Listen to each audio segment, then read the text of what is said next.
O One Piece Film Red acabou de sair no Japão e nos trouxe grandes revelações. Dentre elas, temos o exato momento em que Gold Roger e Silvers Rayleigh encontraram Shanks pela primeira vez. O Tá foi encontrada da mesma maneira pelo Ruivo, que assim que a viu exclamou: "Isso é o destino?"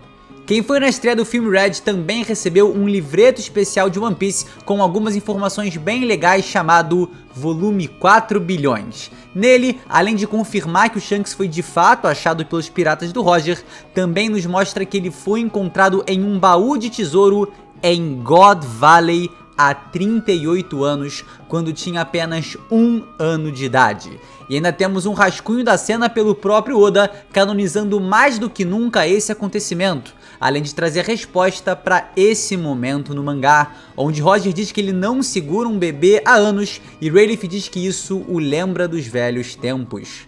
No filme também temos uma cena em que, indiretamente, um dos Gorosei dá a entender que Shanks é da família Figarland, antes traduzida como Firland. E por mais que a gente não saiba nada sobre os Figarland, as teorias de que Shanks é originalmente um Tenryubito têm se tornado mais fortes do que nunca.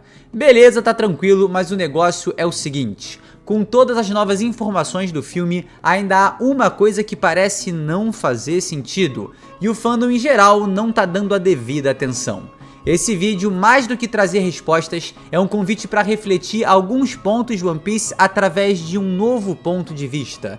E eu tenho certeza que algumas reflexões e até conclusões que podemos tirar aqui vão explodir sua mente. A análise, a teoria e as reflexões desse vídeo foram feitas pelo nosso queridíssimo Marco The One Piece Theorist, cujo vídeo original vai estar no primeiro link da descrição, então checa lá na íntegra se você manja de inglês. Aqui eu vou estar trazendo conteúdo em PTBR pro nosso querido público lusófono. Aproveita também para deixar aquele like que ajuda pra caramba, se inscreve no canal para não perder conteúdo diário de One Piece e simbora pro vídeo. Tem a nossa loja também cheia de, estampa lendária. Checa lá que vale a pena.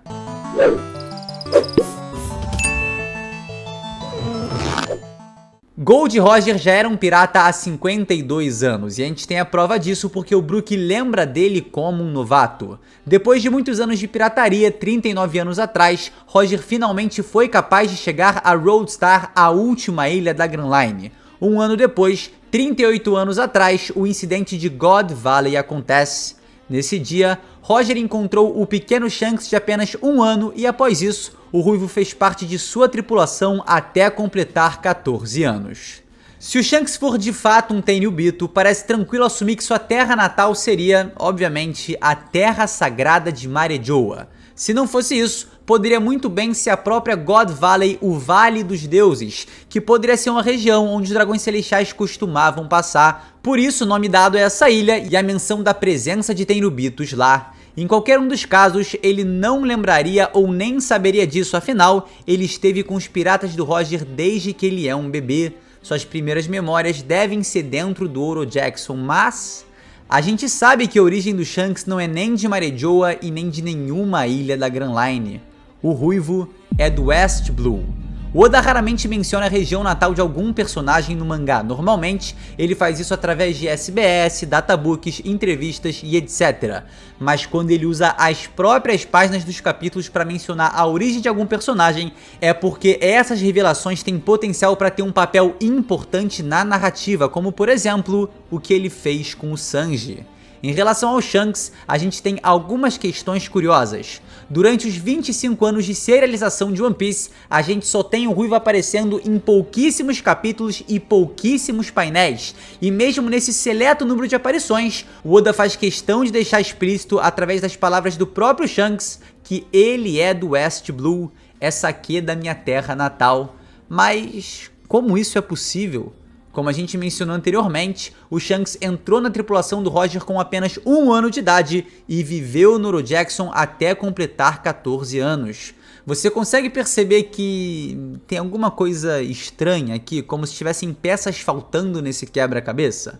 Vejamos o exemplo do Ace. Mesmo que ele tenha nascido no South Blue, ele passou a maior parte de sua adolescência e sua infância na Down Island com Luffy e Sabo, então faria sentido para ele dizer que sua terra natal é essa região no East Blue, mas isso não se aplica ao Shanks, porque sua terra natal, entre aspas, né, seria basicamente o Oro Jackson.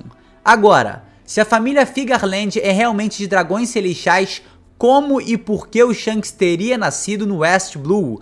Porque de tantas milhares de ilhas que existem nesse mundo, ele estaria em God Valley no momento em que uma batalha tão terrível eclodiu na região?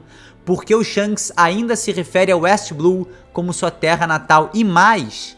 Como ele sabe disso se ele tinha apenas 1 ano de idade quando foi achado em um baú por Roger no meio de God Valley? Como sua origem é conhecida? Como o Ruivo sabe que vem do West Blue? E aqui a gente cria algumas linhas de especulações. A primeira hipótese é que o Shanks é realmente um dragão celestial, mas nasceu em algum reino do West Blue e de alguma maneira foi parar em God Valley. Mas isso é meio difícil, né? Porque como a gente já viu em Dressrosa, as 19 famílias originais que formaram o governo mundial abandonaram seus tronos e ascenderam para viver como deuses na terra sagrada de Marejoa.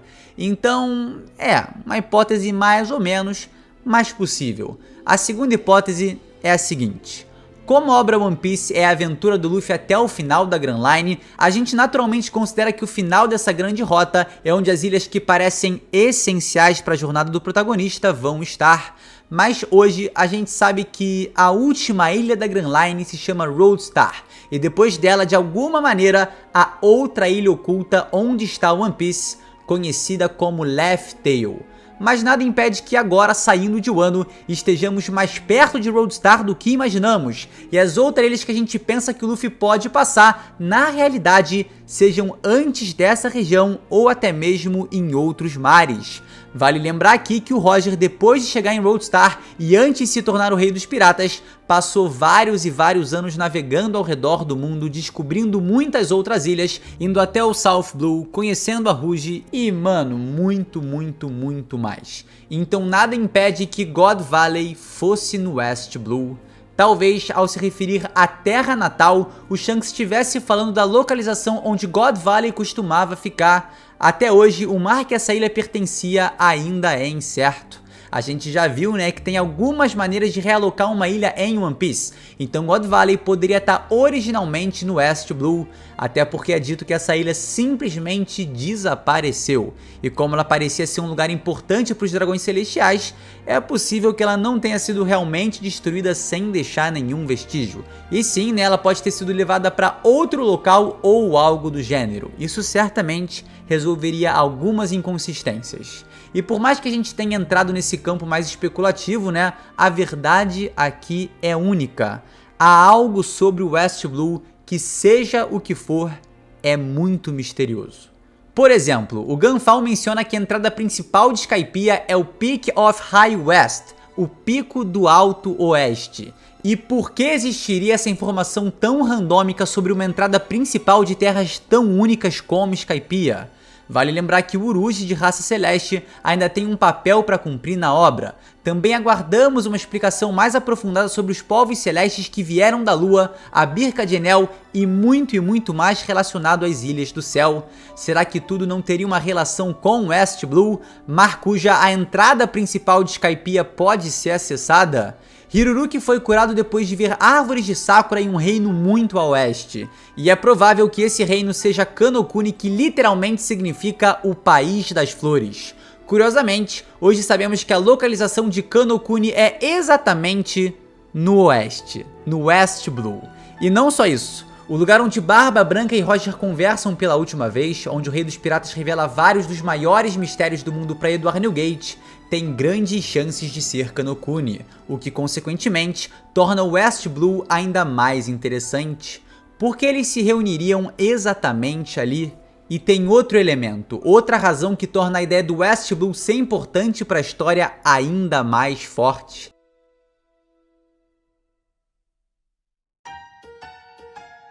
A lendária canção Binkes no Sake.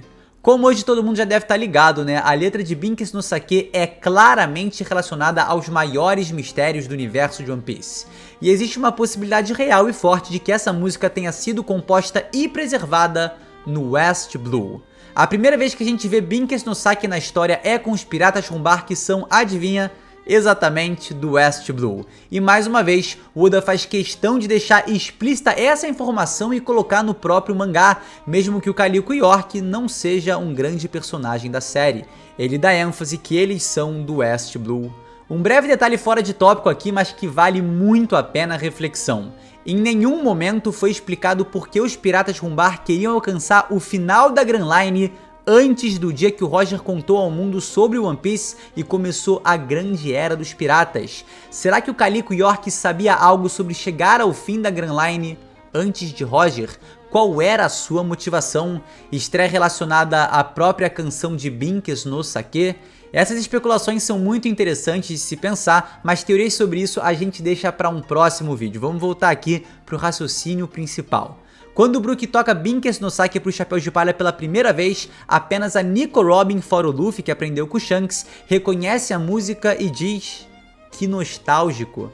Como a gente sabe, a arqueóloga Ed O'Hara, que é exatamente do West Blue.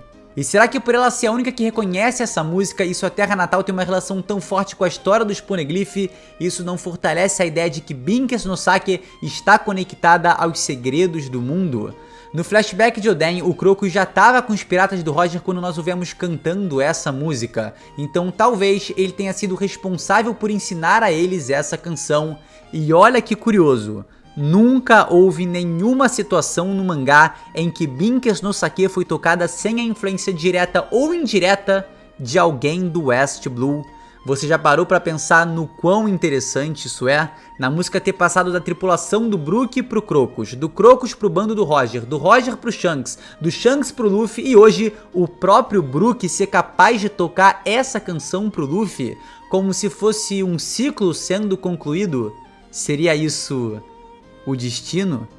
De todas as formas, se Binks no Sake de fato acabar sendo do East Blue, isso faria alguma diferença? E claro que faria. Isso pode indicar que o West Blue é muito mais conectado com o grande reino e Joy Boy do que a gente imagina. Há mais ou menos 7 meses atrás, nosso amigo Arthur do Library of Ohara fez o upload de uma série de vídeos onde ele diz que descobriu o que é One Piece. A gente inclusive teve a honra de ser o responsável por trazer esse conteúdo para PTBR para vocês. Basicamente, a conclusão de todo esse longo estudo é: One Piece é sake. Uma quantidade enorme da bebida cujo propósito é ser servido na festa colossal ao redor do mundo quando alguém cumprir a promessa de Joy Boy e unificar o planeta.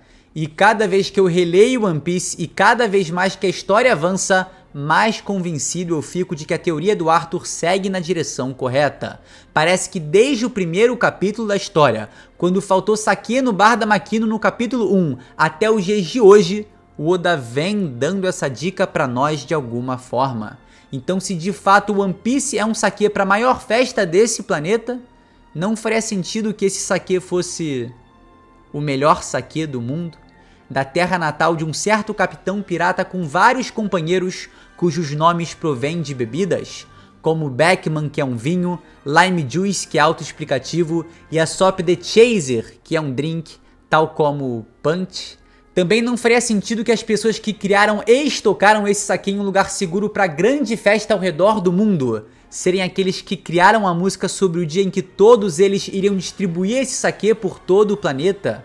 Se a origem do melhor sake do mundo é o West Blue, assim como possivelmente a de Binks no Sake, não faria sentido que o grande reino antigo, assim como Ohara, também fosse nesse misterioso mar? Será que o Ruivo é descendente dessa lendária civilização há tanto tempo perdida?